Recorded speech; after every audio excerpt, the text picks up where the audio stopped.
Good evening, everyone. My name is Lauren Pichtel, and I'm welcome to this conversation about on Hoosier Coliseums and the hysteria of the game. My name is Lauren Pichtel, as I said, and I serve as one of the managers of engagement at the Indiana Historical Society.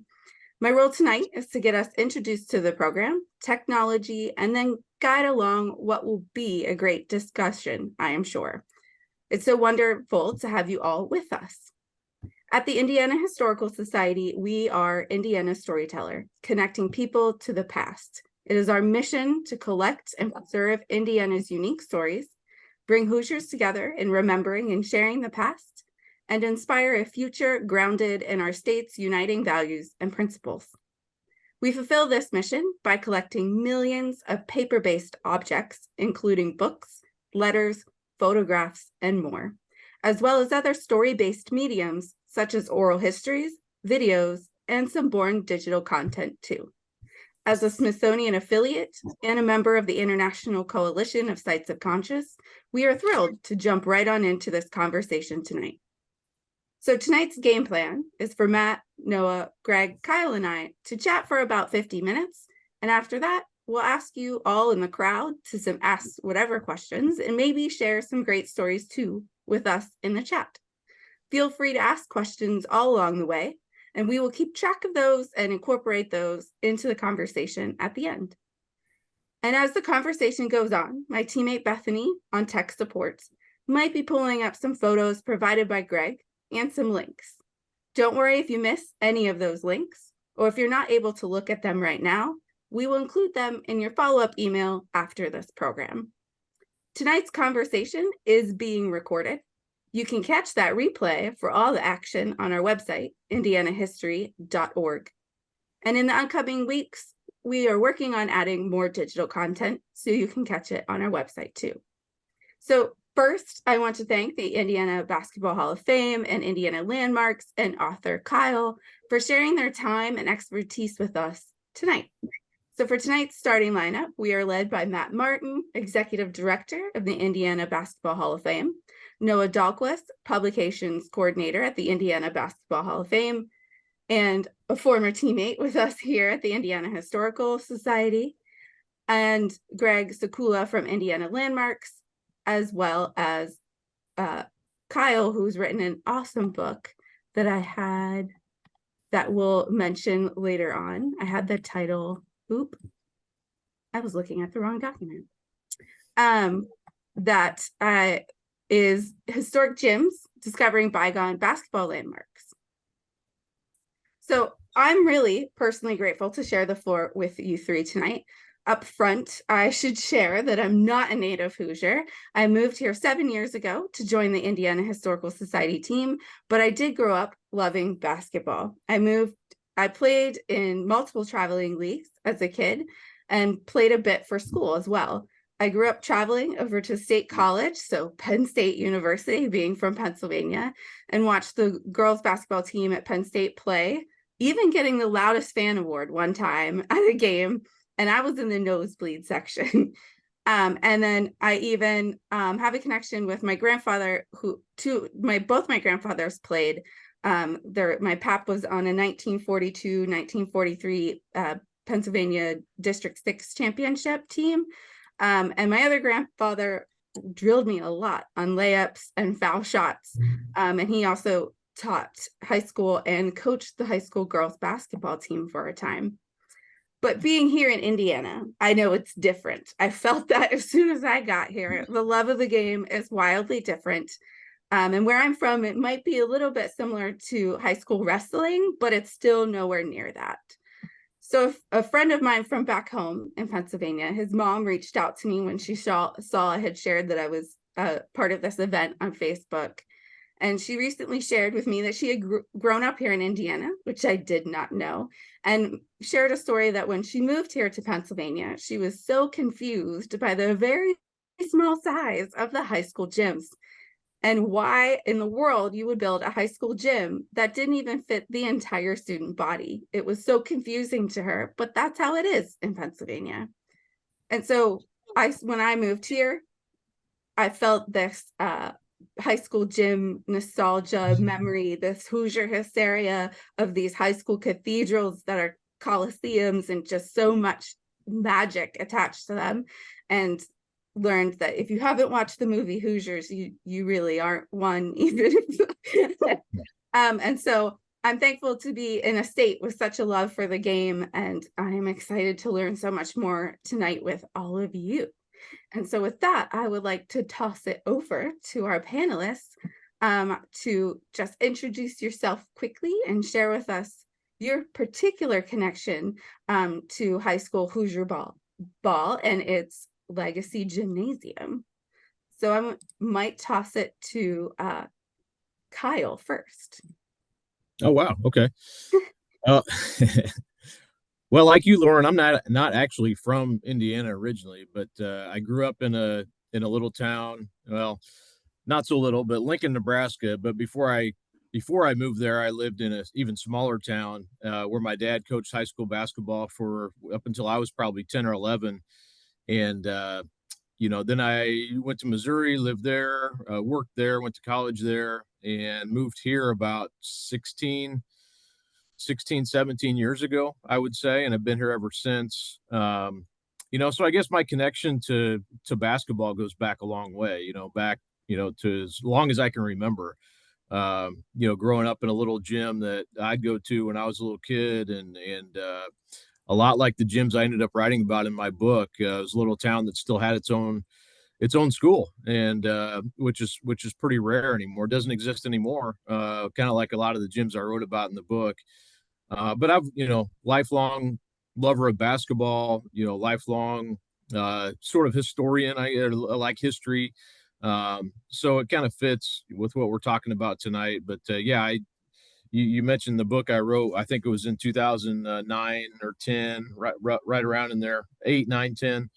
I think it came out in 9 or 10, but historic Hoosier gyms, and it started out as a project I did for the Indy Star. We can talk about that later, I guess. But, that's something that probably connects me to our project tonight we're talking about. And, I learned a lot doing that. I haven't moved here. I'd only been here a couple of years, and I just learned a ton about Indiana high school basketball doing that book. And, but yeah, so, like I said, I've been here a long time now, but not originally from here, but definitely basketball and history kind of runs through my blood, I would say. Awesome. Thank you, Kyle. I'm going to toss it over to Matt now. I am well, I want to say native Hoosier, but I'm going to say native Boilermaker instead. I grew up in Knightstown, which ironically is where, famous for the Hoosier Gym here in town. And it's a community landmark where we are. And our community really embraces it and everything that the town does to get behind it. But I went to Knightstown. I played basketball or was on the team, like I was mentioning to you guys earlier. And so my love of basketball just started watching my small town idols growing up, the high school players when I was in elementary and junior high. Was able to watch them on Channel 4, Purdue play or college basketball. And after I graduated from Knightstown, I went to Purdue, started coaching my junior year of college, was coaching JV basketball while I was in college, and just loved the game, loved everything about it. I taught history and coached at several other places in Indiana before I became the athletic director at Knightstown for 8 years. And then when Chris May decided to step away from this position at the Hall of Fame, I was fortunate enough to follow him. But again, just kind of love of the game, love of history, love of what it means to the state. We'll talk about that, a little bit later. But you described it, and Kyle, you did too. It's just different here, and our palaces, even being athletic director, we hosted a drum corps international band in the summer, and they used our facility, and they saw our high school gym, which seats about 22,000, 23,000, and they were like, "Man, this gym is huge."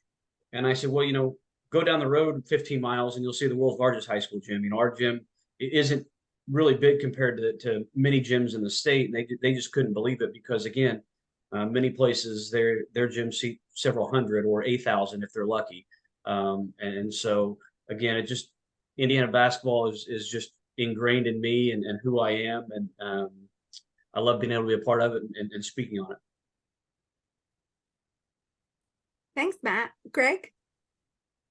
My name is Greg Sekula. I'm the Southern Regional Director for Indiana Landmarks. We're a statewide nonprofit historic preservation organization, and part of our mission is kind of working to connect people with their built environment heritage and working to save community landmarks. And certainly gyms here in Indiana fit that bill.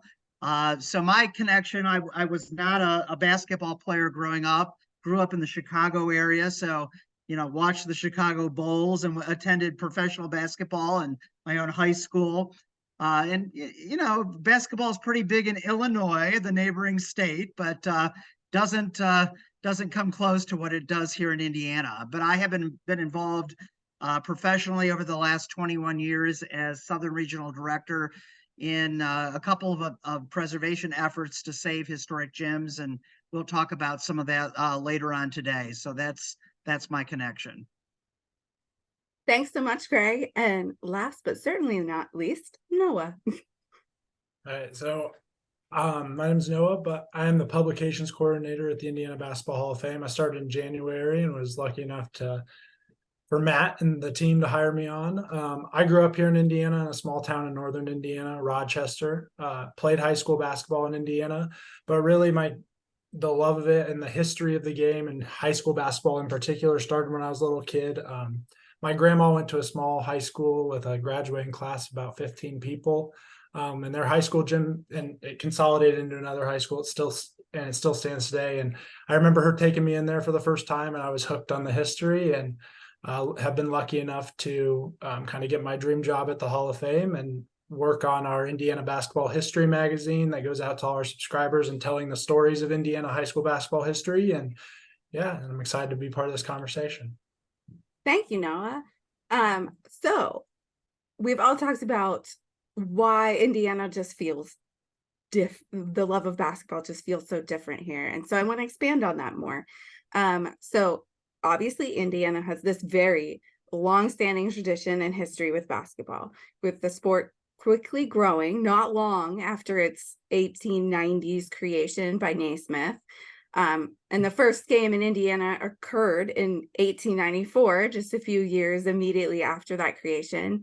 And then the 1894, the Indiana High School Athletic Association was formed a few years later in 1903 to govern high school sports in the state. And so it's like basketball came here, took root, and then the IHAA bloomed from that. So we quickly, early on, started the term of Hoosier Hysteria, as it was a title of a basketball tournament created in the early 1900s too. And that name obviously has stuck, and we all know what that means, and many people outside of the state as well. So I guess my first question, because we've all been dancing around it, is why do we think Indiana? Why Hoosier Hysteria? What is it that just in all of us, everyone here who loves the game so much, what do we think that essence is that just makes it so different? Well, I guess I'll Yeah, chime in a little chime bit. in. It's interesting that I did kind of a not a documentary, but was helping with a documentary on the Franklin Wonder Five, and early in Indiana's high school basketball days, that group came together and everybody wanted to follow them to see what they were about, and they filled the gyms again in the early 1900s, and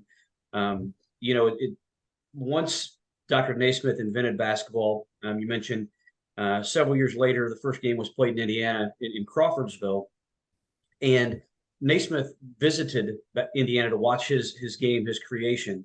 And I'm going to paraphrase a little bit, but he basically said, while the game was invented in Springfield, it grew up and bloomed in Indiana. So he knew, again, for whatever reason, Indiana really just took hold to this game with the peach baskets and this round basketball that you're going to put through what would later be a hoop. Today it's one of those We're still asked why it's different. And we just passed the 25-year history of class basketball. What, in what other realm 25 years later are people still on both sides of the fence that, well, we still shouldn't have done that. We still should be in one class. We still, should be the way it's done. And just every small town having their own school, that again, the gym is larger than the town. And, you find your local heroes and you're able to rally around those, and you want to go play. For Knightstown, we wanted to go beat Newcastle every year. We knew it wasn't going to happen often, but the one year it did, it was like us winning, our state title. And so I just think that people found the love for it. And then once one generation loved it, they just kept passing the love and tradition on to their kids and grandkids. And just, the tradition just kept going. That's a Yeah, good I way think to look at it. also, Sorry, go ahead, Kyle. no, I was going to say that's I think a perfect way to put it, Matt. And I think also too, you look back to that Crawfordsville area, you had Wingate, Crawfordsville, Lebanon, is kind of the breadbasket of those early state championship teams. And, I know Nicholas McKay, I think was his name. He was a sort of a James Naismith student who kind of brought some of that knowledge of basketball to Crawfordsville in the late 1800s. And then I think you saw the fruits of that, pay off with those early state champions. And that sort of became, where those early champions came from. Homer Stonebreaker was the first real superstar of Indiana high school basketball. I think it was 13 and 14. They won their first, this little town that's really a dot on the map, that won 2 state championships. It's pretty amazing, looking back at that. But he was an early superstar, and I think brought some, name recognition to the sport. Back then you're only reading names in the paper. You weren't necessarily seeing these players play at all unless you're at the games, and most people weren't. But he became sort of this kind of early superstar. And I think Indiana was really, after that, it kind of took off. And by the 20s, you had these places like Martinsville. I was just there not long ago. They built this huge gym in the 20s where, John Wooden was from, and you kind of started this arms race of like, we need the biggest gym to host the sectional. So you had these huge places built that, were as big as the population, if not bigger, of these communities. And, it just took off really from there. But I think really it was kind of perfect in Indiana. You had places that, Indiana's small enough of a state where, it kind of was the right size of state to have a state championship. You had, it was populated enough where you had good rivalries where you could get to the games, and those became really heated rivalries very quickly. And it was a cold weather state, obviously. So you needed it was sort of that, basketball was perfect. People wanted to be inside to watch sports, and, it was kind of the perfect scenario. And Indiana was just better at it. Honestly, you go back and look and even now, but really the players were just better because it was a big deal. It was a big deal here. The amount of talent produced here, even now, is just is pretty mind boggling. But yeah, those early days are always fascinating. I spent a lot of time in the Crawfordsville library working on a project at one time, looking up, that 1911 Crawfordsville team, and then the Wingate with Homer Stonebreaker, did a lot of reporting on that. And it is very fascinating how all that started, and it kind of got everything kicked off for high school, for Hoosier Hysteria in our state.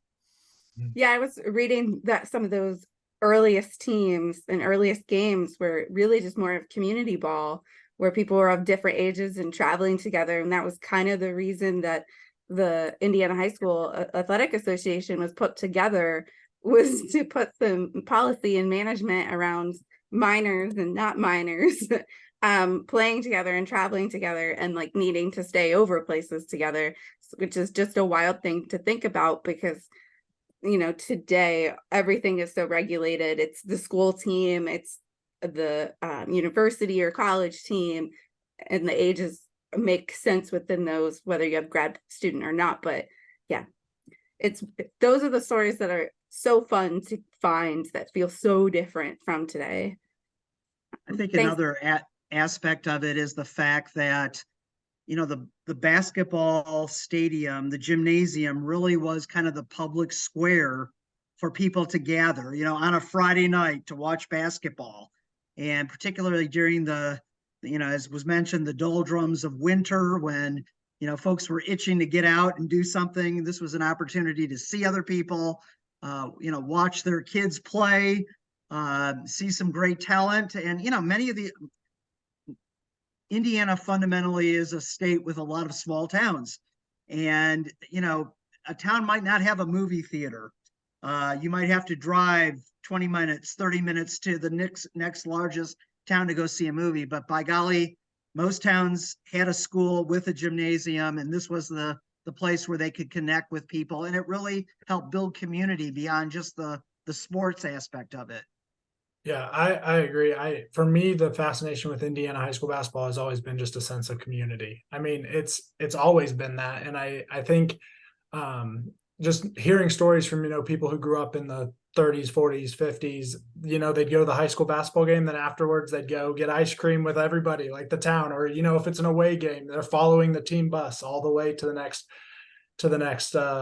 town nearby. And it's the rivalries. You knew people from other towns. You probably had cousins in other towns nearby. You're building those rivalries. I also think there's a lot to do with the sports writers in the early years.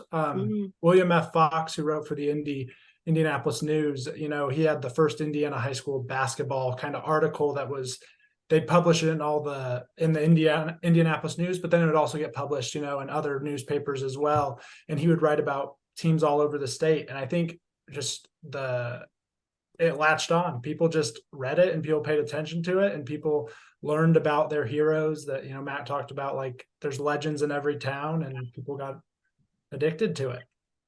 Right. I like the comment about it's just a community space, or as Greg said, it's like the public square, or we've had these languages about it being like such a revered, place for rivalry and battle, using terminology like Coliseum and cathedral, because it's really about a community coming together and having some sort of fellowship together, or just being together and being a whole community. And this conversation about being a place fundamentally of small towns, as Kyle mentioned, and farmers, right? Indiana and agriculture, and as we heard, the dolodrum of the winter and needing a place to go. There's no movie theater. I think that's one of the reasons it's taken off, right? Is these small towns, these small farming communities that didn't have a bunch of other things to do, especially in the winter time. Just coming together in those spaces maybe is a huge part of the Hoosier Hysteria magic, but also the sports writers and everything else. And I think if one of those things did not exist, maybe it would be totally different if it was a different path, but we're lucky that it wasn't. So if you could tell one story, one championship, one team, or one player who you think epitomizes everything about Hoosier Hysteria, what do you think that would be? And maybe not the team from the movie Hoosiers, but it could be, if you can't think of one. Go ahead, Greg. I would have to put up there, living here now in New Albany, I would have to say Romeo Langford is kind of recent history from New Albany High School. I mean, 2017, 2018. I mean, you would see people lining up outside of New Albany High School at 3:00 in the afternoon for a game that started at 7 p.m. to watch Romeo. And I mean, talk about just kind of renewing. I mean, New Albany has a great basketball history, but Romeo really kind of ignited and reunited people's just utter enthusiasm and love of basketball. So, and I happen to live literally a stone's throw away from New Albany High School, and it was just an amazing thing to see this young man emerge, and become a draft pick for the Boston Celtics, and they now working, of course, playing for the Utah Jazz. I mean, but just going to Indiana, just the angst about, well, where is he going to go to college? Who is he going to play for? It was just it was the buzz all throughout throughout New Albany at the time. So I would have to put recent history here with Romeo as being a great example of modern day Hoosier hysteria. Awesome. Thank you, Greg. And then if anyone has any comments of their own Hoosier hysteria moment, please drop those in the chat. Anyone else of our wonderful lineup? You know, I was going to just mention that, and this is not a, it kind of skirts around your question a little bit as far as the one, you know, Romeo is a great recent example, but I mean, you look at all the storylines that Indiana has through its history, and then I'm just going to hit on a few because obviously you can't hit all of them, but you know, Damon Bailey in the 41,000 at the Dome to watch the state finals, or you know, Crispus Attucks in the mid 50s, you know, Milan before that. You know, my first day on the job, happened to be Wayne Pack, who played on the Washington Continentals with McGinnis and Steve Downing. He didn't play his freshman, sophomore, junior years. He got cut. His senior year, he played. Was point guard on an undefeated state title team. Went to college, broke some records in Tennessee, and then played for a year with the Pacers. You know, we have just people that walk our museum all the time, like, well, I didn't know he was from Indiana, or I didn't know they did this, or you know, those types of things. So you know, all the storylines of Indiana high school basketball, just the plethora of those stories is something that's special in itself. And you know, Rick Mount, you know, some people are like, well, he gets lost in the shuffle. And again, what other state is somebody like that going to get, you know, kind of lost in the shuffle there? So it's a special place to be with all the storylines. And again, today, while some people could say, well, it's not the same, and that's probably true. You know, several years ago, and we'll probably get this here in a little bit too, but several years ago, when Seymour took over as the state's largest gym, Newcastle says, wait a minute, no, we've got to take that back. And so it's one of those that, again, you say, what other state would two schools, you know, fight for the largest gym other than Indiana? Right. Greg made a great point on Romeo. I had a chance to cover a lot of those games, and he would be, you know, there'd be tables lined up for him to sign autographs, and their line would go on, and I would stay there and, you know, talk to Jim Shannon, the coach, and wait and watch, and he'd be there for an hour at least after he got after the games, and he was always very gracious with all of his fans. Yeah, he was. That's awesome for a mature high school player that's, you know, taking your community fame and taking the position of a community leader very seriously. Yeah. I actually saw Romeo Langford play, and I believe it was the regional his senior year, and I was lucky enough to get tickets. I went to college near Center Grove, which was the team they were playing, and I went and got tickets. And you know, IHSA, the tickets are $8, so you pay that. But as I was going into the game, I had someone offer me pay $100 for my ticket that I just paid $8 for, which I didn't give it up because I'm obsessed with Indiana high school basketball. But yeah, I mean, I always tell people, like, because Matt talked about it's not the same as it used to be in a lot of ways, but I think that's because, you know, there's more things to do on a Friday night now. There's more things to do on a Saturday night. But there's still those moments that you see it. I mean, last year I went to Michigan City for the semi-state, which Michigan City is one of the biggest gyms in the state, and it was a sellout crowd. Mm-hmm. And you just don't see that kind of stuff in other states with basketball. I mean, you see it in Texas with football, but not in other states with basketball. So yeah. So we had a very timely question from one of the fans in the crowd. And so I want to pepper that in right now. So John asked, so for those of us in Indiana, the Hoosier Hysteria moniker rings so true.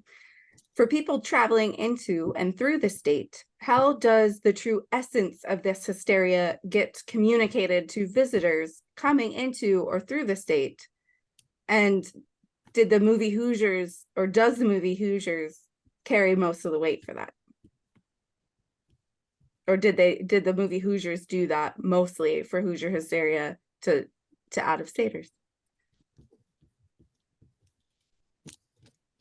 I mean, I guess I think it helps. I mean, it doesn't hurt, and it really built, you know, because the Hoosier Hysteria and the movie Hoosiers is obviously a nationwide movie, and I hear my 7-year-old coming in, so it might be just a second, but it's one of those that you know, when people are here, they just they just feel it. They get it. They want to see, what this is about and why it's different. Like in our museum, we'll have people that say, "Well, I just want to see the museum because I want to see what Indiana high school basketball is about. I wanted to be, see what makes it different." And thankfully, a lot of the guests coming through, our curator Les Volgan does a great job of proving what makes it different and what does that. So I think Hoosiers really helped. I think it brought it on a national level, but I think it's always been there. And people, when they're kind of like you guys mentioned, when you moved in the state, you just felt it. And I think that it's just the feeling that people have. It is interesting to see the different people who come into our museum, because you have the people who don't know anything about Indiana high school basketball. You have the people who just know Hoosiers, and then you have people who just have heard about it. And I'm talking about people from other states, but it is interesting. And a lot of people, especially at the Hall of Fame, will come and see it and see, like, this is just a museum to Indiana high school basketball. And that's when they realize, like, they're like, wow, this is incredible. Like, that there's this facility for high school basketball. Yeah. I think the only other high school basketball Hall of Fame in the country, like physical with a museum, is Kentucky, which I think a lot of people would say Kentucky is the other state that's comparable to Indiana and kind of the hysteria. Yeah. I don't know if it's to the same level, but I know that people say that.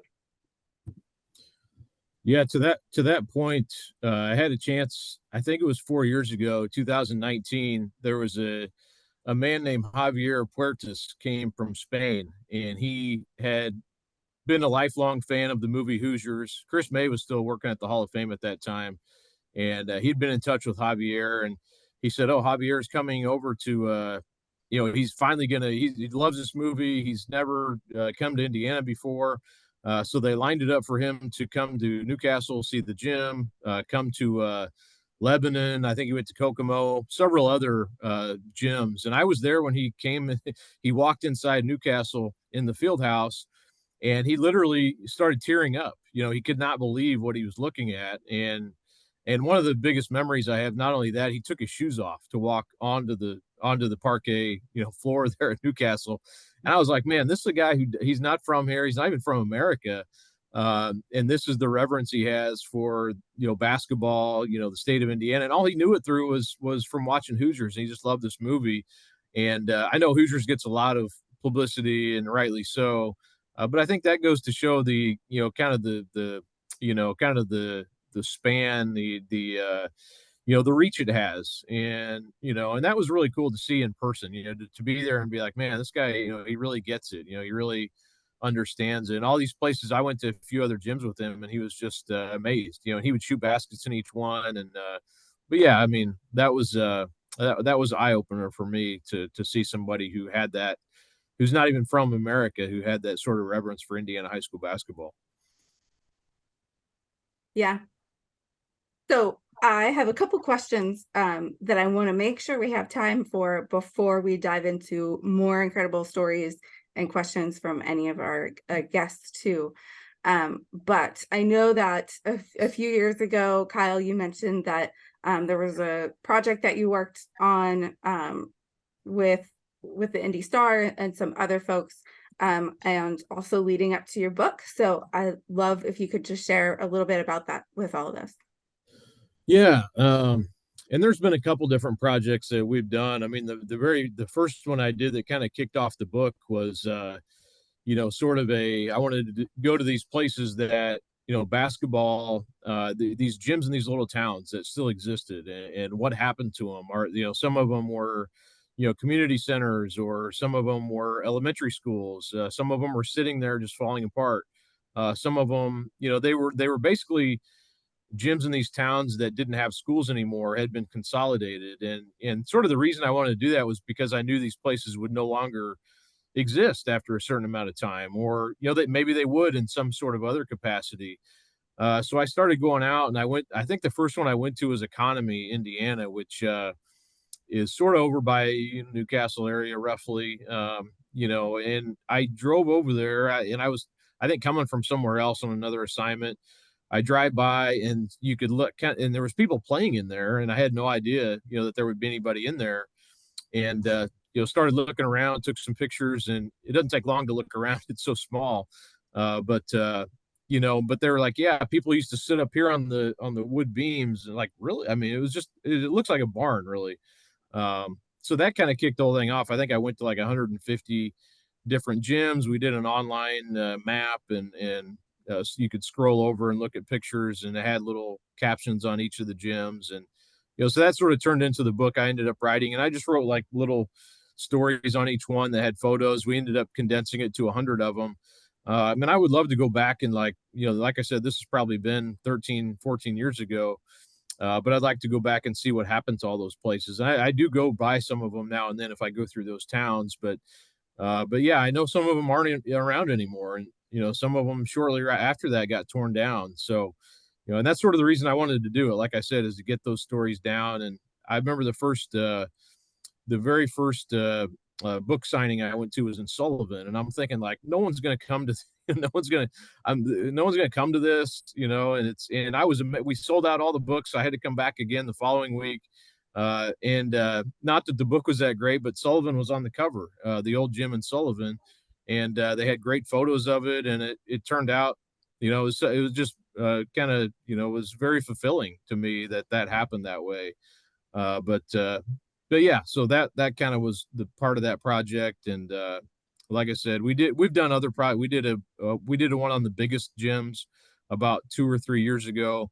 And Michael McAdowney took a bunch of pictures. We did stories on each of those. I think it was 13 of the biggest gyms. And, that was a lot of fun too, sharing those stories of how those places came to be. And that we got a lot of interaction from people on that one as well. So, but yeah, gyms are, anytime you write about these gyms, it always, without fail, generates a conversation. That just goes to show, like Noah said earlier, sort of the community aspect of it, and why these places hold so dear. I went to Pine Village. I feel like I'm talking too much, but I went to Pine Village a couple months ago. They had this community event where this place was going to get torn down. It was one of the gyms from my book, and I was like, I'm just going to go see, talk to people, and I'm maybe not even write about it. And ran into a bunch of people who, it's like, yeah, I would just want to see it one more time before they tear it down. And it was very emotional. It was very emotional for these people who had grown up there and gone to games there, and it was a very cool gym as well. But yeah, I mean, it's just these places mean a lot to people. That's basically the bottom line. So you mentioned the list of the biggest gyms, and while preparing for this conversation, I would Google different things, and so many came up about so many lists. Like the community's favorite, the state's favorite gyms, the list of the 13 biggest gyms, and all sorts of stuff. And this leads into another great question that one of our guests asked, is that they would just love to hear each of the panelists' favorite big gym, favorite small gym, and their bucket list gym. So even if you don't have all of those, if you just think about what your favorite gym is, or if it's big or small, or if there's one you just haven't been to yet. Well, Lauren, I would maybe ask we put up the picture of the gymnasium in DuPont, Indiana, that I forwarded to you. This, I guess, would fall into my category of favorite small gym. Yeah. So last year I did a site visit for Indiana Landmarks in the little town of DuPont, which is in Jefferson County, kind of between Madison and North Vernon, Indiana. And this particular little gym is kind of wedged behind, kind of hidden behind the 1960s flat roof, nondescript elementary school in DuPont on Highway 7 that has been vacant now for 20 some years. But despite that, the gym behind it has been used on and off by kids in this small town of less than 500 people. But I just happened to be going through the building with a local community advocate who is trying to figure out a way. The township owns the school property, and they've done a fairly good job of maintaining the gym, the school less so. But there's been a real desire of late to try to figure out a way to reuse this site as a community asset, including what I think is the crown jewel of this school, and that is the gymnasium. And I just happened to walk in. It was like 9:30 in the morning on a sunny, summer day, and the light was just absolutely right in this building. And it just said, if this is an iconic Indiana gym, I don't know what is. So I have to say, this is one of my favorite small gyms in Indiana. Thanks so much, Greg. My my favorite big gym is and Matt's gonna laugh because he knows who it is, but it's probably Kokomo's Memorial Gymnasium, which I know is on the list you sent us. So Kokomo is unique, and I think there's a few others, Muncie, that are like this, but Kokomo's gym sits alone. Like, it's not connected to the high school. It sits across the street from the old high school building, but it's very much its own like arena. And when you go there to see a game, it's like walking into almost like, the 1950s. You got the old ticket booth, you've got the old wooden concession stands, and it's just like, and right now, especially, Kokomo's got a really good team. So you see the crowd, you kind of get that, it kind of feels like you're back in the day a little bit, it's not changed a lot in like the design of it and everything. And it's just a special place to go watch a basketball game. And then my bucket list gym, because I haven't been to it, is the Hatchet House, without a doubt, Washington. I haven't got down to Southern Indiana yet to see a game there, but that's my bucket list gym. This sounds like another good list, Kyle. It does. Yeah. A bucket list gym and Yeah. why. Thank you, John, for asking that great question. Or I think it was Alan for asking that great question. Anyone else? Matt? So, La Crosse has it. Well, it's now Tri-Township, but La Crosse has a pretty neat small gym. It's, everybody's right on top of you. It's a small parquet floor with a stage on the end. Wooden bleachers, probably 6 rows high, maybe 6 or 8 rows high. And it's just a neat atmosphere that it gets loud in there because of how crowded it is and condensed it is. One gym, a favorite of mine, and my dad and I kind of go back and forth because he graduated from Pendleton and me graduating from Knightstown. We go back and forth between Newcastle Fieldhouse and the Wigwam. And the Wigwam in Anderson was always a neat one. And it's one of those that it's still there right now. Hopefully it stays there. I know there have been a lot of efforts to keep it. They did some drone shots through it. But the Wigwam was just, again, a neat place to be. And in its heyday was so loud and stomping on the bleachers and those types of things. It was real intimidating to be a visiting team in there. Thanks. I would say my favorite, La Crosse is a great one. I was going to mention that one too, Matt, and I've been to a game there, and it is truly a throwback gym, and I recommend anybody to go there. Like you said, it's Tri-County now, or Tri-County, I believe it is. Tri-Township, yeah.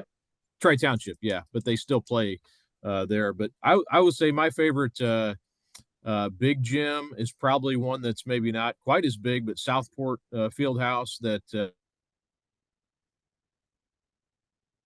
Oh, he froze.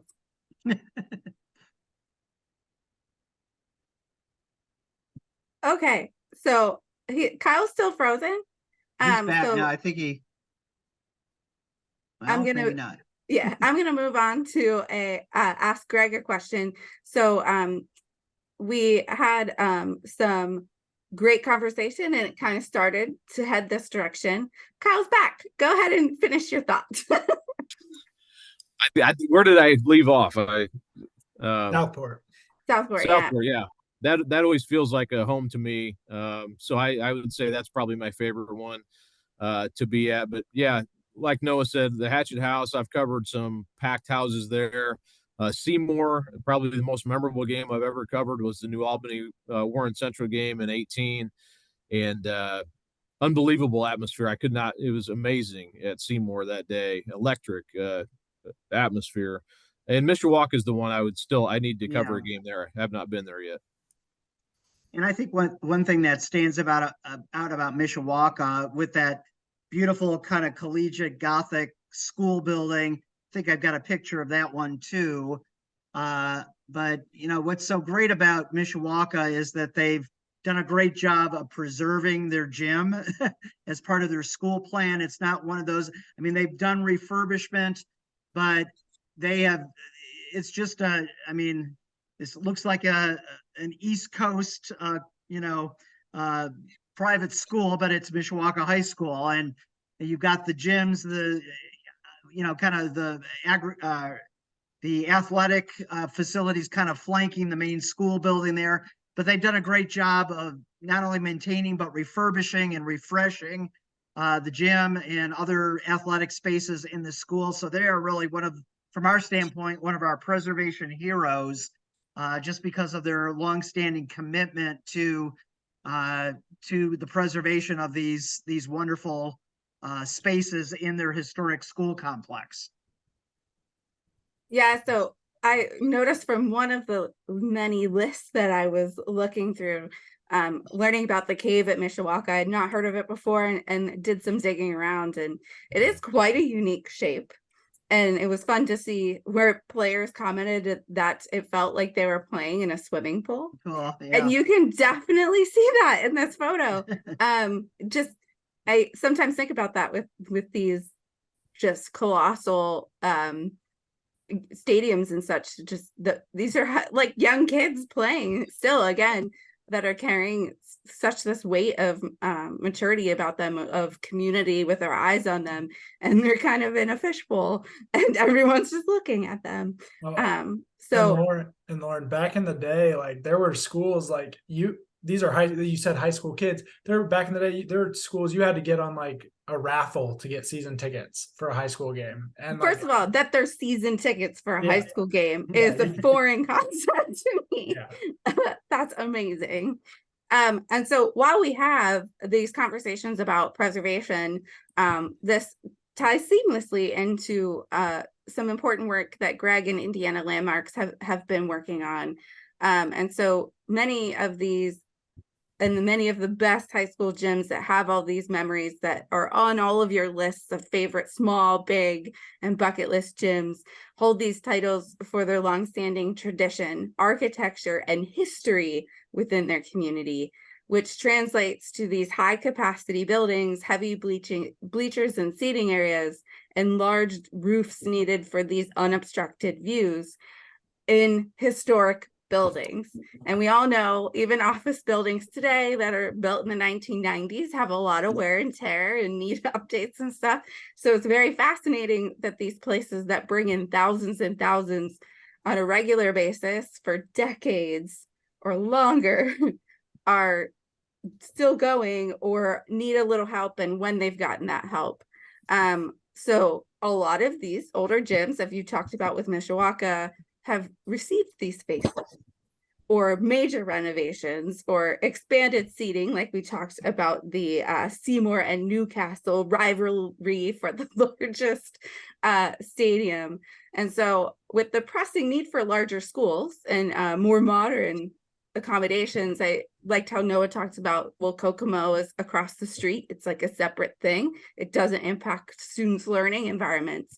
What's going on with all these places? How are these stadiums, these older stadiums, keeping up and doing these conservation things? And you know, Kyle mentioned some of them are being torn down. They're beyond that kind of repair. So just chat with us about some of your projects. Well, one that I'll point out that I was involved with that was a successful preservation effort was the Cabby O'Neill Gym in Jasper. And I think I do have some images of that to share with you. So this building was constructed in 1939, named for a beloved coach who, the Wildcats are the name of the team in Jasper. And in 1940, I think it was 49, Leo Cabby O'Neill led the team to victory. This is what the building looked like when I got involved back in 2007, 2008. If you go to the next image, you'll see this is kind of what the interior of the gym looked like. It was largely intact, but it needed it needed a refresh. It was tired, and it needed some help. Interestingly, it had been the high school gymnasium. The high school next door had kind of left the area in the 1970s, and really by the early 1980s, the the local middle school was occupying and using the gym. And then finally around 2009, the local school corporation decided to close the school. They ended up demolishing the school, but like other gyms, this gym luckily kind of stood by itself. It was adjacent to the high school. I think the next slide might show an aerial view. There we go. There's a picture of the gym. So in 2009, the school corporation announced that it was going to tear down the middle school, which if you see to the left of the school or the gymnasium, you see that open kind of parkland area. That's where the school stood. So there was a lot of conversation about, well, let's go ahead and just clear it all.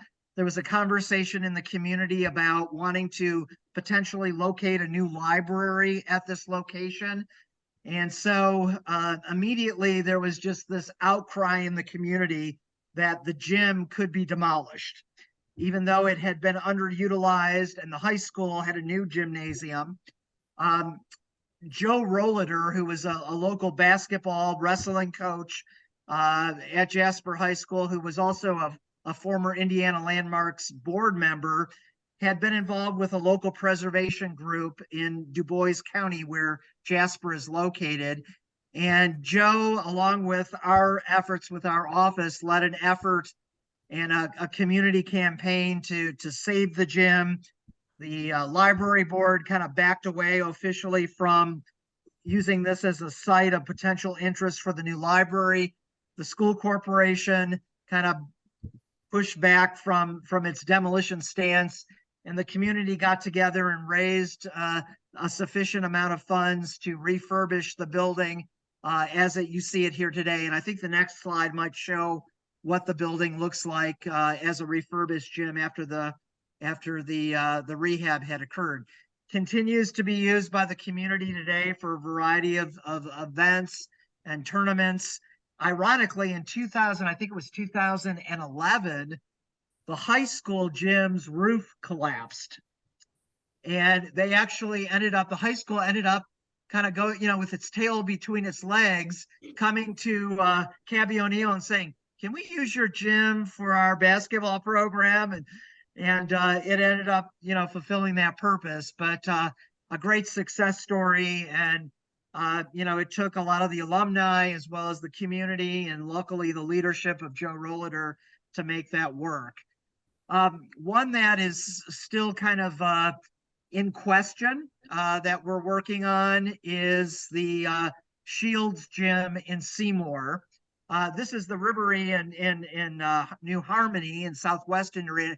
I did throw this one in. This is an example of a standalone gym that back in the early 2000s was refurbished by the community and is used mainly for kind of events. I think the next slide shows kind of how the interior is being used for, receptions, wedding receptions, other types of things of that nature.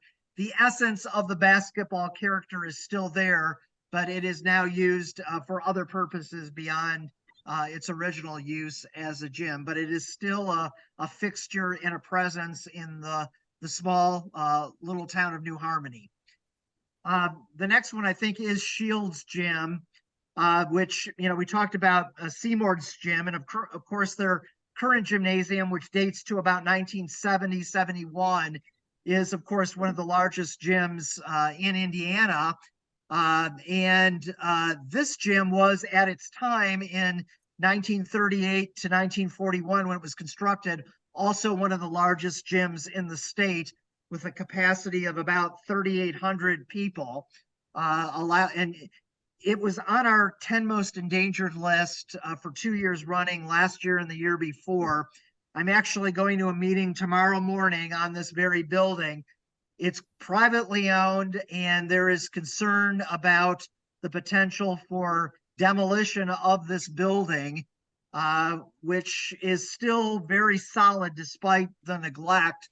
I think we've got an interior photograph as well on the next slide image. But the original school that sat on the block is now gone. And so this occupies an entire city block with I'd say about 3/4 of the city block grassed over land right now where the school stood. This was a standalone building. We are trying to figure out a strategy for how to see this building be refurbished and continue to be used in the community. A lot of public sentiment for it. It was last year, I think the last year that this building was used was 1970, 71, when the Owls actually won, I think, the state championship. Former Congressman Barron Hill was a member of that basketball team, and he has come forward, offered assistance with our efforts to try to preserve this. The building has seen, quite a bit of vandalism. You see out the rubble kind of in the middle of the court there. That's where some kids got in and started some of the bleachers on fire several years ago. Thankfully, they got that out quickly, and it didn't do more damage. But the building is still very much in jeopardy. The owner, it's unclear whether or not he's willing to relinquish control of the property and sell it. He's wanted to hold on to it, but yet he has failed to put any money into securing the building and mothballing it. The next image, I believe, let's see if we've got a site plan. Yeah. So one of the concepts that we're talking about here is the idea of potentially doing some housing on the site, whether it's townhouses or multifamily apartments, with the idea that a residential development, this site sits in the middle of a residential neighborhood. So the idea of doing housing on the site as a means to support the gym in terms of rehab as a gym is something that we are trying to pitch to the owner. Whether or not we're going to be successful with that, I'm not sure. It may require a greater density of housing units than what is shown here on this site plan. But the idea was, if you became a tenant and say rented an apartment or a townhouse on the site, you would have the ability to utilize the gym and some of the ancillary spaces in the gym for recreation, kind of workout space. We've talked about coffee shops, meeting room space within the footprint of the building, and then also the community's ability to utilize it as well for additional recreational space and use. It's about a $2.8 to $3 million rehab of this building. Where is the money going to come from? Is there the support for it? One of the outcomes might ultimately end up being to save the building is, retrofitting the building for housing in a creative way that pays homage to the gym, but may not necessarily maintain it as an active recreational space. So these are things we're playing with. And as I said, tomorrow morning at 10 a.m., I'm meeting with the owner and a few community leaders to talk about this. So this is very much kind of an ongoing, relevant conversation right now as to the fate of this building. So stay tuned. Well, and good luck to you tomorrow. I hope a plan comes afoot that the private owner is comfortable with, or whatever shape that takes, and something happens more than just continuing to sit there. I'll keep you posted. Yeah, regardless of the outcome, anytime you have an abandoned building sitting, it's not the best solution, especially, there's a danger to that, as you said, with the kids. And all these conversations about these standalone gyms, does that seem to be kind of like a key to some of these gyms that withstand these decades of time, because they're not attached to the schools who need more frequent updating because of the changes in education and community population expanding and everything? We've seen examples in other communities where schools many schools are easily adaptable for housing. So what often happens is the auditorium or the gym space ends up being preserved, but utilized primarily for like event space, community space for the housing units that are within the school building. So those that are kind of integrally tied to the school and not separate often end up with that kind of fate if the school building is looking at a repurpose.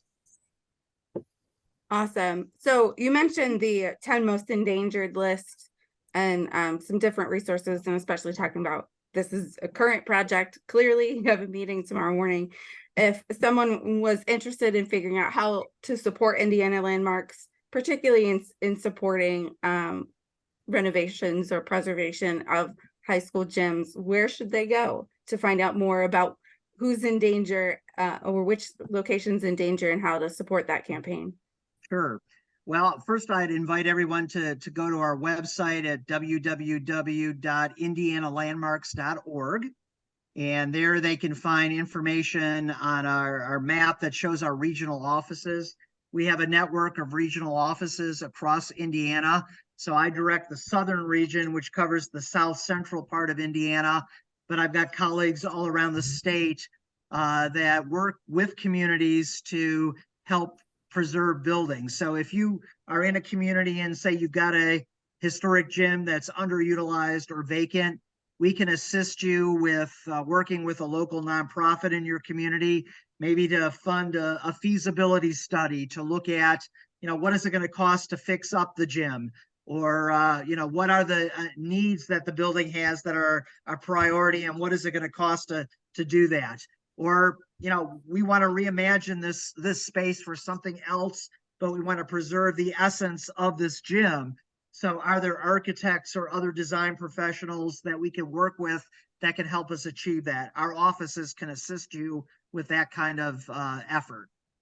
Awesome. So we have a guest that just chimed in that the old Corydon High School where late Governor Frank O'Bannon played was in disrepair, and a local business owner helped fund refurbishment, which led it to become a Boys and Girls Club. And a few years ago, the Boys and Girls Club got a new building, and then the school was converted into senior living housing. And this is across the country, these things are happening. I know my elementary school is now a family doctor's office where my parents go for their checkups and, vaccines and such. And so, we're creative. We make things happen. We're all innovative. Bethany also dropped into the chat where you can see the current 10 most endangered list by Indiana landmarks. And so if you pull that up, you're going to see a many different types of buildings. This is not a 10 most endangered Hoosier gymnasiums list. Right. These are buildings that all of Indiana landmarks are looking for, and they are across Indiana. So yeah, as Greg said, if you have locations that are high school gyms that are in threat, please let Indiana landmarks know, or any other community essential establishment that you're concerned about. Give them a shout. Bethany also shared all of Indiana landmarks information and the link to indianalandmarks.org. So thank you so much for sharing that, Greg. So we are at that time that we are going to dive into other people's questions.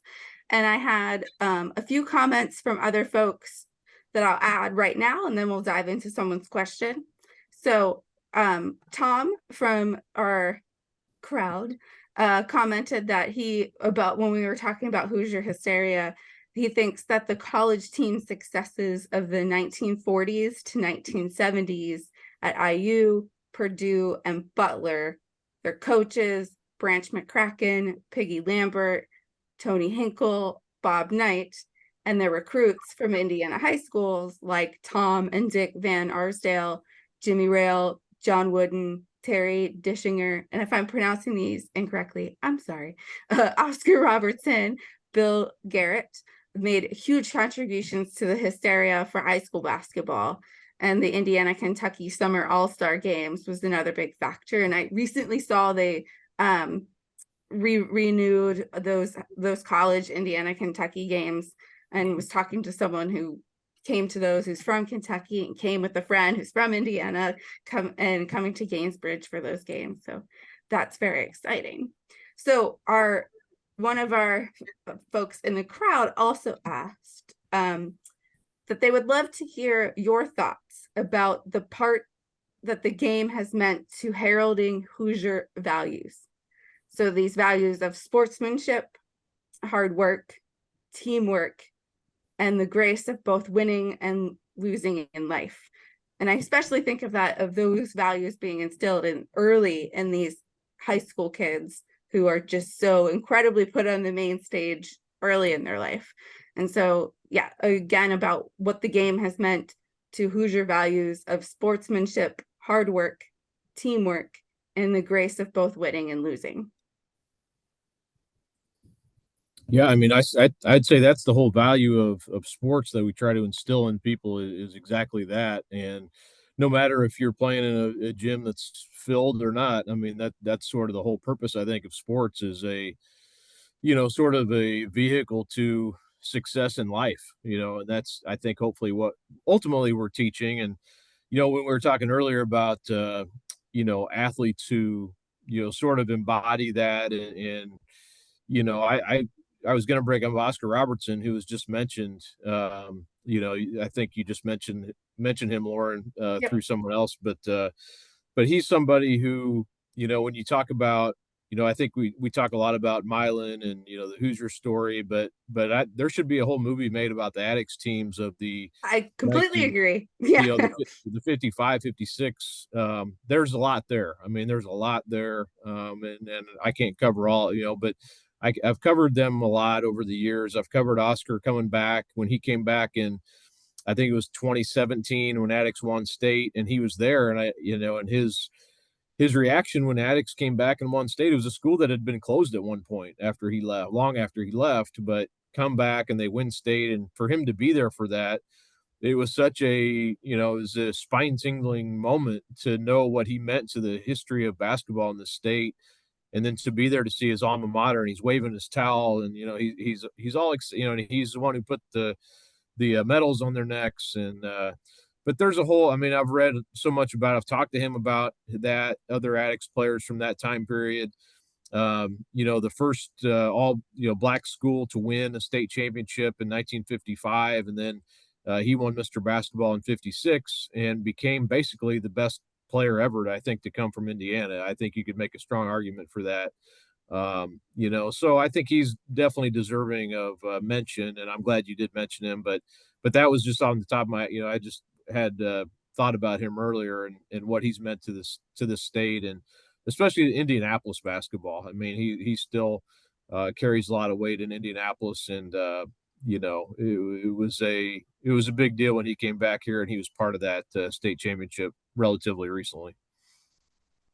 And Kyle brings up a good point with Oscar, and the same can be said for somebody like a Steve Alford or a Damon Bailey as well, where the community latches upon this kid basically, and then carries them all the way through their high school career into their college career, and the like the commenter said, the resiliency, the say little when you lose, say nothing at all when you win, and a prime example is somebody that his career has obviously taken a turn for injuries was Greg Oden. His senior year, he was scheduled to play in the Hoosier Reunion All-Star Classic here in Knightstown. He couldn't play because of injuries. He still showed up. He signed every autograph for everybody that wanted to be there. They did a little scene where a local guy played shooter, stumbled on the court, pretended to be drunk, looked up and saw Oden passed out. Greg picked him up and carried him off the floor, and he wasn't even playing. Yeah. And I think that's to be said about the individual. And Greg mentioned it when he was talking about these gyms and trying to save them, and what do you do with them? And that's instilled in our institution as well, and our hard work and dedication, that these towns don't want to see these things go away. They do, if they can't save them as a true gym, then again, a community center, or the Hoosier Gym was saved by the movie. Several years ago, Muncie Fieldhouse, the storm ravaged through that, and their thought was, what do we do? Do we, build another gym? Do we use another gym we have? And the community rallied around it and fixed what they needed to do there. Crawfordsville and Twin Lakes, they now play at least one game a year in their old gym for the nostalgia of that. And Winchester is the same way. They've got a neat gym that's a standalone gym. The community rallies around it, and they play their games there. So I think all of that encompasses what that I can't remember who was talking about it, but it encompasses that aura of hard work, dedication, determination, and all of that. I would add a kind of another interesting dimension to our conversation. I'm working right now, and I've actually wanted to reach out to my colleagues at the Basketball Hall of Fame about this effort, but we are working right now in Madison to try to save the childhood home of Larry and William Humes, the Humes brothers of basketball, fame in Madison, Indiana Basketball Hall of Famers who, so we had 7 children, African-American children, who were raised in a modest little shotgun house in Madison, Indiana. And 2 of these kids became just phenomenal basketball players. And their only sister owns the family home, which is in very poor condition and is threatened with demolition. So we are trying to mount an effort to try to save that house so that she can occupy it. And, the city of Madison has named Elm Street, where the house is, Hume's Way, to acknowledge the lore of this family to Madison basketball and Indiana basketball. So, the preservation effort in basketball history extends beyond just gyms, but it also touches upon the homes where some of these folks lived and, kind of grew up. And, it's really a credit to this family that, they had these kids who just excelled and did well and became outstanding, coaches and citizens in their own right as they were adults. That's amazing to just think, for me, again, a non-native Hoosier, that we're having a conversation about a state organization saving the home of all-star high school players. Yeah. I'm sure they went on and had different and did excelled beyond high school, but again, just proving that it's a different level here. Yeah. So we had a few other conversations from folks or comments from folks in the chat where someone said Larry Humes was a part of the 1964 and 1965 Evansville teams that went on to win national championships. And that he would add the success of Evansville under Aaron McCutcheon winning 5 NCAA college division championships, now Division II, to the previous comment on Indiana, Purdue, Butler. The old Roberts Stadium in Evansville was one of the largest college arenas, and in the 50s and 60s, Big Ten teams such as Iowa, Northwestern, Purdue came to play Division II Evansville due to the crowds the aces of that era drew. Roberts Stadium hosted many state tournament sectionals, regionals, semi-states in one class system, along with occasional regular season high school games. And another member commented, each era has a generational talent that keeps the heart of Indiana pumping. Plump, Mount, Bailey, Odin, Romeo, etc. Of those, I have to go with Plump. He's shot to win the state title set class basketball back probably 50 years. Joking. But also became a rallying cry for all the small schools that never got a chance, even though at the time by enrollment they would have been a 3A school. And so we commented a few times about in different places about the change this 25 years ago, the change to class games. And I had the opportunity to work in an event at Gainsbridge during high school basketball tournaments and experience those different classes and the fans in those spaces. Obviously, Gainsbridge does not have quite the magic that some of these high school traditional old school gyms do, but its size certainly does. I can't imagine being a high school player in a space that big with so many fans. And so I know there's quite some controversy about changing to the class system. And so I know Matt mentioned it a few times, but I just didn't know if anyone wanted to comment about the class system and what that has meant for these magical moments that a few of you have said are not quite the same, but you can still find them. Yeah, I mean, I would say when I first got here 16, 17 years ago, the class talk was still very, very strong. Like it would come up all the time. I remember they even put on a, sort of a around the state town halls at different, I think 13 different places that the HSAA put on. It was kind of a political thing, but I went to probably 10 of them, and some of them were really good, like the one in Milan where Bobby Plump came, and there was a lot of support. It didn't go anywhere, but it was still very, very packed. That was probably, maybe 2011 roughly, but I would say it's, in my perspective, covering it day to day, that class talk has somewhat calmed down. Maybe not so much from the older generation, but a lot of people just don't know. The younger crowd, they haven't grown up with the single class system. They've grown up with class basketball. They don't know any different. Even the 30-year-olds now, 35. It's just kind of the way thing. Now you hear more. I hear more about like seating, the sectional, or stuff like that, not as much as class. Now you do still hear it. It's still a talking point, obviously, but yeah, I would say it's kind of become, sort of a little bit of the background, but I still love going into places where, like when I did this project where, like Bologna, I was remembering they had a picture of a team that won a sectional, and the old picture was up there above the door as you walk in or walk out. And those sectional championships in those little towns, if you won a sectional, if you're lucky enough to do that, that was like a state championship to those communities. And those teams would be like those were their heroes, in the class system. And that's why I thought the one class system was so cool, because that was, that was the pinnacle. If you got beyond that point, it was just gravy to you. But that's what it meant. That meant beating your rivals. You might only do it once, or you may never do it, but that was kind of the whole goal, was to win a sectional. And that was, to me, that was really cool. And that's another, we talked earlier about why basketball took off here. I think they had a perfect system back for what it was back then. It was, they may have lucked into it somehow, or it may have been someone very smart, or a group of people who knew what they were doing, but they figured out very early, like, this is a great system that was perfect for kind of the population of Indiana at that time. Yeah, Kyle, I recently uncovered a story about the high school I went to, Rochester, which is a smaller high school, but in its day, in its county, it was the big county school.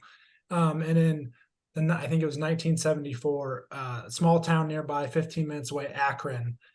They were in their last years of school, so at the end of the year, they knew they were closing and they were going to consolidate and they were going to be gone. And Rochester was completely undefeated. And in the sectional that year, Akron actually beat them in the sectional final to win a sectional in their last years of school. And so, like you were talking about, just adding this cool story about what it meant to the kind of the magic and things that happened, and to beat their county rival in their last years of school, and who was undefeated. So yeah, there's a lot of cool stories like that throughout Indiana. So we're almost at closing time. For anyone in the crowd, if you have any more comments or questions, I'm going to drop one more for our team here, and then we'll send you off on a wonderful Thursday evening. So I've noticed lately, and I've been watching them, there's been a recent uptick in TV shows and movies about basketball in the last kind of year and a half. We saw on HBO's Winning, The Rising of the Lakers Dynasty, and they cover Larry Bird a lot in that, just because of the timeline that they're in, focusing on Magic Johnson. And then a documentary came out about Magic Johnson, and then there was the 2023 movie called Air, about Jordan shoes. And for us, the comments in that movie, he was in conversations with a few different companies and trying to walk away from Converse and Chuck Taylor and all that fun stuff. And then we had the remake of Space Jam recently too. And so we heard Kyle say he wished there's a movie about Oscar Robertson and the Crispus Attucks team. And that was my key team and player that I would love, if I had all the money to be a producer. What's the next great Hoosiers type movie? It would be Oscar Robertson and the Crispus Attucks team. And so that's already on the table. So for Matt, Greg, and Noah, if you had all the money in the world to greenlight a movie, what player or team or championship game would you look at?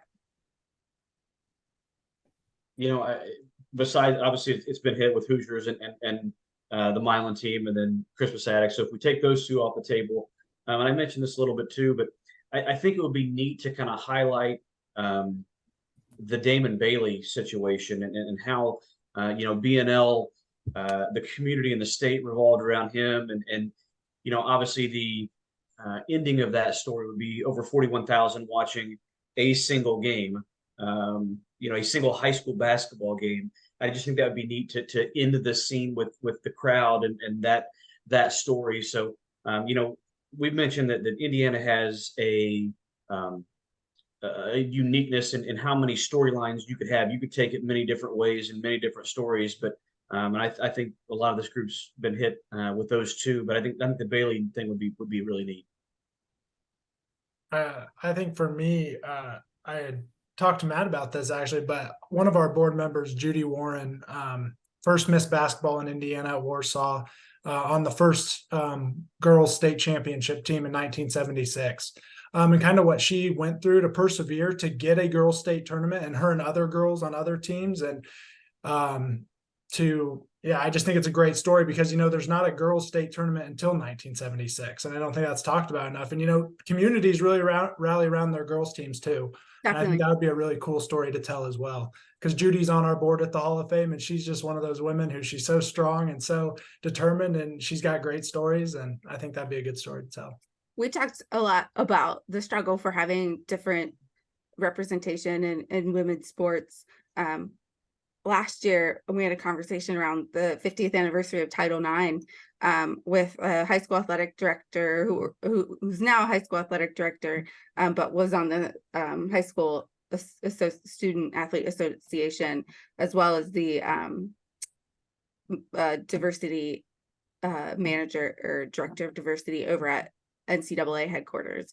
And it was a great conversation about a lot of attention needs to be on girls sports and what all it took to get where they are today and how much further we have to go. You know, Donna Sullivan is our current president of the Hall of Fame and the first female president of the Hall of Fame. And they did a celebration of her because she basically, whether it was at Indiana or Seymour, she helped build those female athletic departments. And she has it's in our possession, but an artifact that she gave us was the first jersey that the Seymour girls wore. It was a white T-shirt, and they dyed it as purple as they could, and basically stick on letters on. And so it's really interesting to, again, being a former athletic director, and you know, I treated girls sports the same as boys sports because that's how it's supposed to be done. You know, that's what it's about. Here's a pioneer who, you know, pushed it to get that way. And you know, you mentioned that a lot of places it's not that way. There's a lot more ways to go.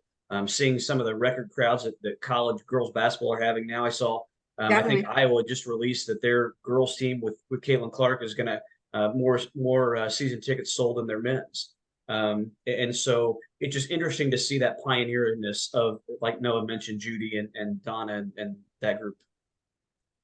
Yeah, and we'll cross our fingers for the Fever for getting the another first round draft pick. We won out with Aaliyah Boston and Grace Berger, and if we get first round, Clark might be coming to us, and that'll get really exciting really fast. How about you, Greg? I'll pass on that one. I'm not sure. It's a hard question. I mean, yeah, it is a hard question. And I could say, you know, having done some research just on the Humes brothers and some of the discrimination they faced as Black players, I think, you know, is also an interesting story that doesn't get told. And luckily there were some great coaches like Coach Ritter, who coached at Madison, who kind of stood up for these folks and said, you know, they're going to play and they're going to be respected just as much as the white players. So I think just that kind of undercurrent, but I think maybe just an overall documentary on the mystique of Hoosier basketball would be a great movie in and of itself. And multiple stories and multiple places would be highlighted. Yeah, maybe someone in this group can help get that started. As you were talking about the Humes and their home preservation efforts, I was thinking that, you know, that would be a great focus for at least, you know, even a shorter documentary to talk about how cool it is to be also preserving a home for a family member to live in. That's awesome. And so I have one question left, and then we will close out for the night. And this question is particularly for Matt and Noah, I believe. What's your favorite piece of Indiana high school basketball memorabilia that you have? So maybe within the Hall of Fame collection. Noah, you want to start? That's such a tough question. Right? And It's I'm just probably as gonna hard as say the movie question. I'm probably gonna say something and then I'm gonna regret afterwards and be like, no, it's actually this artifact. But Or personal, Alan added. Well, personal, I showed Matt before the call because he's never seen it, but I have a Kokomo Wildcats chair from their basketball gym signed by Jimmy Rail, who was 1959 Mr. Basketball. Super cool. So that's probably my favorite personal. But at the Hall of Fame, the first artifact that comes to my mind that I love showing people and is actually Rick Mount's warm-up from Lebanon, because he wore it on the cover of Sports Illustrated. He was the first high school athlete to be on the cover of Sports Illustrated. That's cool. A lot of artifacts, though. I mean, I don't know if it's my favorite, but it's in the top 5 at least. So well, and it's the first one that comes to mind, so obviously it's important. How about you, Matt? You know, it's neat to have. We have John Wooden's beanie that he wore. That's neat to have. But I'll say one of the most interesting ones that I think we have came in within the last year. We get calls all the time. Hey, would you take this? Would you take that? And of course, we take about everything. But this one, a lady called and said, "My dad built a 6-foot by 8-foot replica gym. Do you want it?" And our first question is, we really don't know what that means. Like, okay, what? And she sent us pictures, and it still didn't do it justice. It is on a 6-foot by 8-foot cart. We wheeled it into our museum. It's of the Bloomingdale gym that is no longer in existence, and the dad built it from memory. You know, there was no, you know, like my grandpa built the dollhouses with instructions. This guy built this gym out of memory, and his daughter told the stories about how it's to scale. He built the locker rooms over here. Where the crow's nest was up top, ladies weren't allowed up there because they were always wearing skirts and you know, they couldn't climb the ladder, versus a story of his dad and his uncle were practicing against each other like brothers do. They kind of get at it. One shoved one out the door to go outside. 5 minutes later, they came in. All was right in the world. And nobody said what happened. Nobody, you know, it was basically brothers doing their thing. Of course, at this day and age couldn't happen because somebody would get sued on something. Yeah. But it's just those stories that come with everything that we get. And Noah can attest to this, that whether it's a letter sweater, whether it's a shoe or a pin, there's a story that everybody has with what they want to bring in. And it really means a lot to them. So that's why in the magazine that Noah does a tremendous job of putting together, we put all of our new artifacts in there that we get so that we can showcase those and show and be thankful for people wanting to part with those, because they mean a lot to everybody that brings them in. Awesome. Thank you, Matt and Greg, for sharing those. We are at that time. And so I want to thank everyone for joining us today. And thanks to our starting lineup here with us. Thank you, Matt and Greg and Kyle and Noah, for spending your time with us. And we really appreciate the time and the energy that you brought to this great conversation and conversation about story. And clearly that's the end of this with, you know, Hoosier Hysteria. It comes down to the magic. It comes down to the memory and the story and some of these just hallowed grounds of these community centers in a place for memory. Thank you as well to our participants who engaged with such great questions and took the time to join us tonight. And we encourage all of you to reacquaint yourself with the Indiana Landmarks website and the work that they're doing to preserve some Indiana gyms and other important buildings. We also encourage you to check out the website of the Basketball Hall of Fame with Matt and Noah, the Indiana Basketball Hall of Fame, and go visit them, as well as go visit the Indiana Landmarks building in Indianapolis. And make sure you check out Kyle's book, Historic Hoosier Gyms, Discovering Bygone Basketball Landmarks. And of course, hang out with us. And so if you've enjoyed this program, we hope you'll consider joining us for other in-person and virtual events. So sprint on over to indianahistory.org/calendar for all upcoming events. And I believe Bethany will be dropping that in there's chat maybe too. And make sure you visit us to see our newer exhibit about the man, the myth, and the legend, all things Chuck Taylor All-Star, and the Converse shoe we all know and love, as well as our brand new exhibit, Going Pro, Basketball Origins in Indiana, where we talk about the multiple men's basketball pro teams, if you didn't know, of course, as well as the women's team in the Indiana Fever and what it took to get to have one and have the WNBA. So learn this and so much more on your next visit. We will post this conversation to the IHS YouTube channel and our website in the coming weeks. In the meantime, you can explore previous virtual programs and conversations on our YouTube channel and our website. The link will be in the chat and your follow-up email. So if you missed your chance to maybe donate or would like to make a further gift to support the IHS, please visit our website or the link in the chat, and your support allows us to continue to share Hoosier stories. Thank you all for joining us tonight. And again, special thanks to Noah, Matt, Greg, and Kyle. Stay safe and healthy out there as cold and flu season's kicking back up, and we can't wait to see you in another space soon. Thank you, everyone. Thank you. Thank you, everyone.